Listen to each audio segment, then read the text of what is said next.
I was talking to my friends tonight about someone I fancied and telling them the situation and how his response was like scared.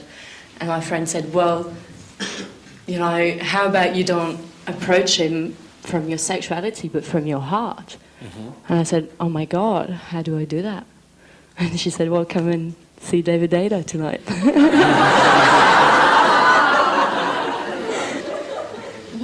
Do you eventually want to have sex with him? I mean, if things work out. Mm-hmm. Yeah.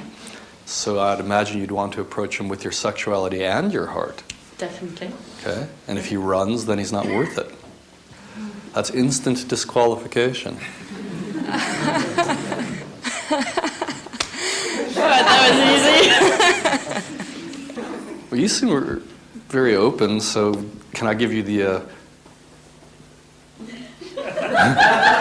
quick but potentially painful and always embarrassing but highly effective method to get a good man? Okay, come on up here. Thank you. You can stand right here, look out at the guys. Now, for a moment, men, all of you are single. I just bumped, you're single. Suddenly the room gets happy. No. Just suddenly, all of you men, just imagine that you're single, so you're feeling her from a place of availability. That you're available, she's available, there's a potential there. Okay? See, because at heart we're all identical. Your heart, my heart are identical. It's the way that we show our hearts through our bodies, including our sexuality, that attracts various kinds of people. Mm-hmm. So if you want a man of passion, intensity, of consciousness, and presence, you have to offer what's the opposite of that? What will attract it? The reciprocal of it. They're like magnets. They attract the opposite. The north and south poles of magnets attract each other. So we'll just begin experimenting with that. We'll find out how the men respond, and then you could have anyone you want. Okay? So we'll see how it goes. So first, just look out at the audience. You don't have to look at me. I'm just going to whisper things. If you can't hear me, tell me. But just for a moment, I'm going to let you stand and look at them. And men, what you're going to do is I'm going to ask you to vote. Yes, she's more attractive. Vote.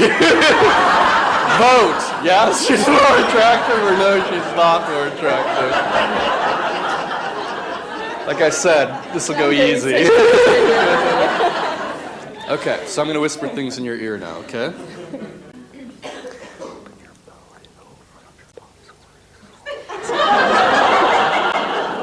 Soften your belly, soften your throat.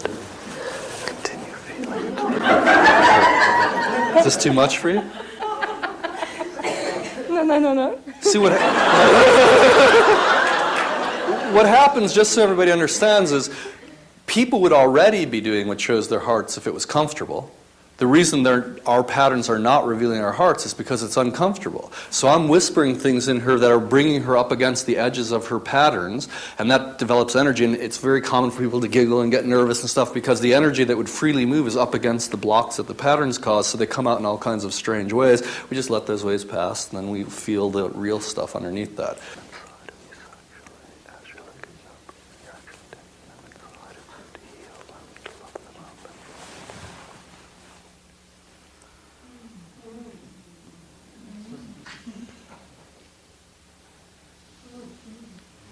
Raise your hand if she's more attractive now than she was before the instruction. I mean, you could probably start having all the ladies here, too, it looks like. So you're going to have your choice of... No, it's your love. I mean, women love and openness, too. I mean, I'm going to do something to her that's artificial, but just to kind of open a pattern. So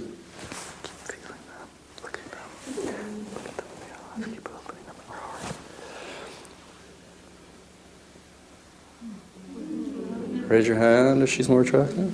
Okay, so keep it soft and open like your heart's coming through your fingertips. Not the same thing with your legs, just feel it from your legs.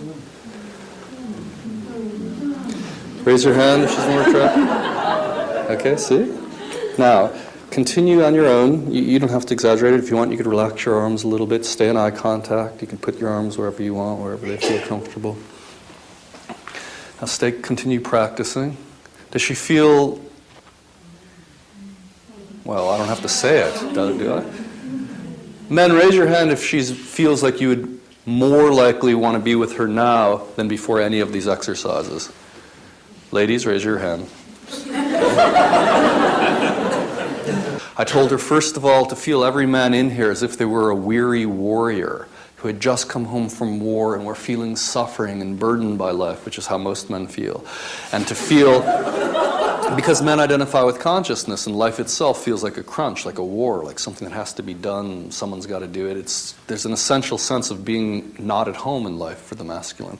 So I just asked her to feel that in men and offer her heart as a healing to those weary hearts of men.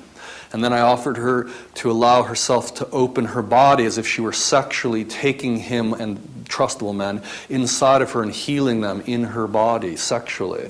And then I asked her to allow her heart to shine like light to the whole room, which it natively wants to do. She's very good at it and so forth. And I asked her to allow her arms and her legs to move as light, to open as light.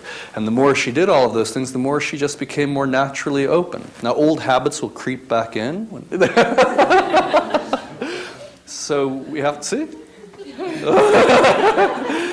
And they'll come back in, but now you know, so go remember everything I told you and try it right now. Right now. Just practice it, look at them, remember what I told you, I just repeated it again.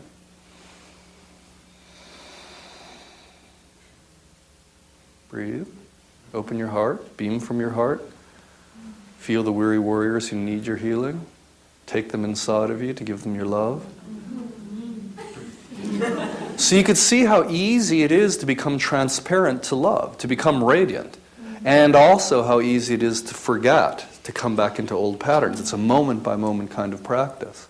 Now, if you can stay with just those practices we've described, you could walk back to your seat when you're ready, you could walk tonight out of here, stay practicing those things, and everything will shift. The kind of man you attract will be totally different. He'll be a man attracted to openness, to love, and sexuality, which I think is what you wanted, not a man who runs. See, you're kind of running from your own openness every time you forget it. And so you attract men who run. You feel that? Great. Thank you. Thank you.